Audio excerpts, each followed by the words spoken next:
చేతిలో సామాజిక అస్త్రం నెంబర్ 1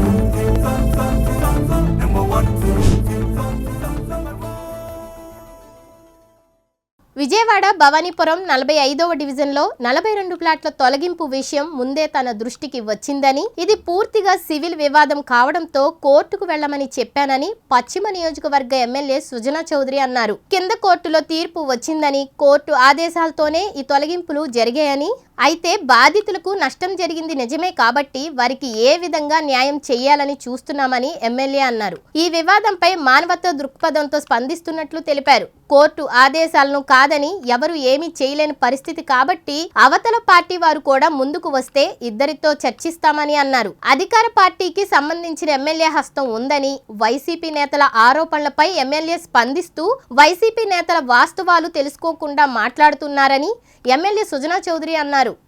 ముఖ్యంగా 45వ డివిజన్లో 4 రోజుల క్రితం ఈ ప్లాట్లు పగలగొడతాం తీసేయడం అందరికీ తెలిసిన విషయమే.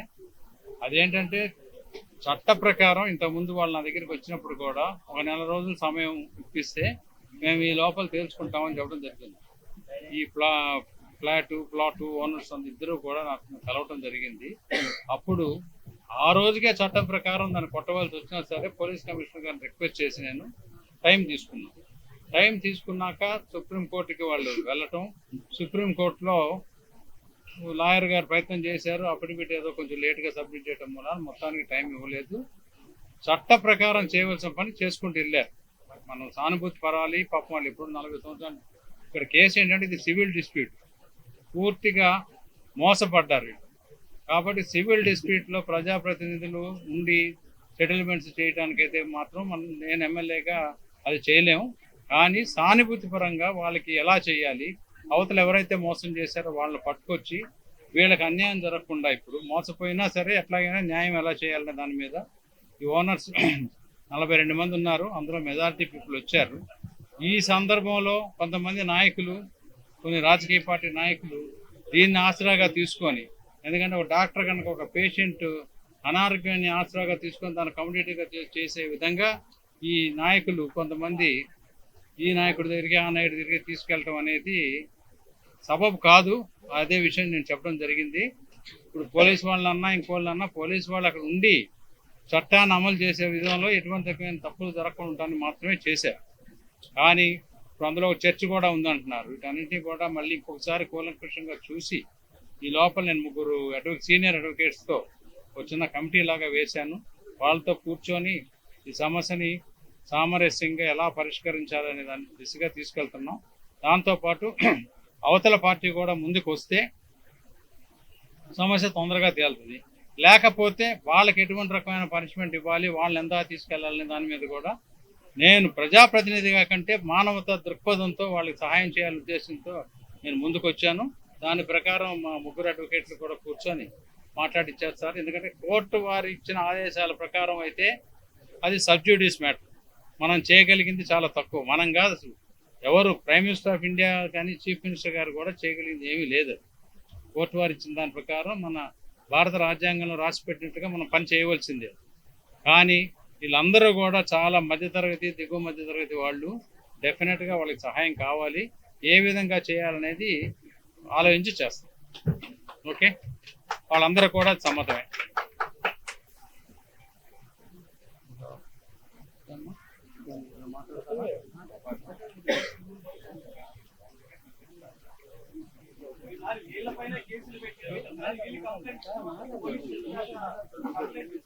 అది ఆ కేసుల విషయాలు ఏంటంటే అది సపరేట్ సబ్జెక్ట్.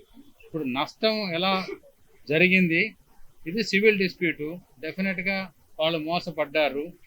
వాళ్ళందరూ డబ్బు కష్టపడి సంపాదించుకున్న డబ్బుతో కొనుక్కున్న వాళ్ళు. ఎవరైతే మోసం చేశారో వాళ్ళకి పనిష్మెంట్ చేయడం ఒకటి. తర్వాత ఇప్పుడు వీళ్ళని ఎలా సేవ్ చేయాలి, లేకపోతే ఇప్పుడు 1980 నుంచి నడుస్తుంది, 81, 82 నుంచి. ఇంకో 10 సంవత్సరాలు అయితే వీళ్ళ జీవితాలన్నీ అయిపోతాయి. అవి కాకుండా ఉండడానికి ఏం చేయాలనేది ఆలోచించాలి. అదే ఉంటే పోలీసు వాళ్ళకి చెప్తున్నాం, వాళ్ళు తీసుకొని చేస్తాం. ఎవరైతే మోసగించారో చట్టాన్ని మన చేతిలో తీసుకోలేం కదా.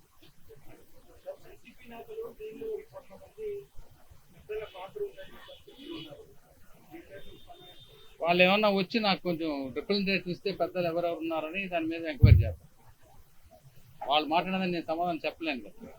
వాళ్ళ దగ్గర నాకు తెలియని ఇన్ఫర్మేషన్ ఏదైనా ఉంటే తీసుకురమ్మనండి, ఎంక్వైరీ చేద్దాం. ఎవరండి? కాదండి, వాళ్ళ వృత్తి ధర్మం, వాళ్ళు అంటారు. మోడీ గారు కూడా ఉన్నారంటారు.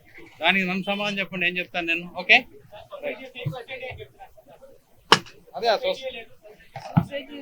సొసైటీ ఫేకా ఎంక్వైరీ చేయడానికి ఆల్రెడీ శ్రీనివాస్ రెడ్డి గారని ఆయనతో నేను మాట్లాడాను. నెక్స్ట్ వీక్ ఫ్రైడే కల్లా ఈ గత 20 సంవత్సరాల సొసైటీలో ఎవరెవరు ఆడిట్ చేశారు, ఆడిట్ రిపోర్ట్స్ ఏంటని కూడా తీసుకురమ్మన్నాను. అవన్నీ స్టడీ చేసి పర్సనల్గా, నాట్ యాజ్ ఎమ్మెల్యే బాధ్యత కాదు, కానీ మా కాన్స్టిట్యున్సీలో మా ఓటర్స్కి నచ్చడం జరిగింది కాబట్టి వాళ్ళ కోసం నేను పనిచేయడం జరిగింది. అదే ఇవ్వలేదు, నోటీస్ ఇచ్చారు. శ్రీనివాస్ రెడ్డి గారు మాట్లాడాను. నెక్స్ట్ ఫ్రైడే లోపల రిపోర్ట్ ఇవ్వమని చెప్పాను. ఆ రిపోర్ట్ వచ్చిన తర్వాత దాని మీద చేంజ్ చేయాలి. ఆర్టీఐ ప్రకారం మేము కూడా వేస్తాం. ఓకే సార్, అది రిజిస్ట్రేషన్ జరగకూడదు, కోర్టులో ఉన్న రిజిస్ట్రేషన్ చేశారు సార్. అది తప్పు రిజిస్టర్ లేకపోతే అదంతా కూడా వెరిఫై చేయాలి. నాకు తెలిసినంత వరకు ఏంటంటే వీళ్ళు రిజిస్ట్రేషన్ చేసుకున్నాక రిజిస్ట్రేషన్ జరగకూడదు అని పెట్టారు చెప్తున్నారు ఈ ఓనర్స్ ఎవరైతే అవునా, అది చేసుకున్నా పెట్టారని చెప్తున్నారు. వీళ్ళు ఇచ్చే ఇన్ఫర్మేషన్ 23 దాకా అయింది, ఆ తర్వాత పెట్టారు. అవన్నీ చూద్దాం. మోసాలకు మోసాలు జరుగుతూనే ఉన్నాయి రోజు, సైబర్ క్రైమ్ ఇవన్నీ. ఇది ఒక మోసం పద్ధతి బయటకు వచ్చింది, దానికి ఎలా పరిపాలించాలి. దీనికి రాజకీయాలకు సంబంధం. నాకు ఓటు వేసిన వాళ్ళైనా, ఓటు వేసిన వాళ్ళకి వేసిన కాకపోయినా ఎవరికైనా సరే నేను నిలబడి చేస్తానని చెప్తాను. ఎన్నికల వరకే ఓటు. మరిన్ని లేటెస్ట్ అప్డేట్స్ కోసం చూస్తూనే ఉండండి నంబర్ 1 న్యూస్. సామాన్యుడి చేతిలో సామాజిక అస్త్రం.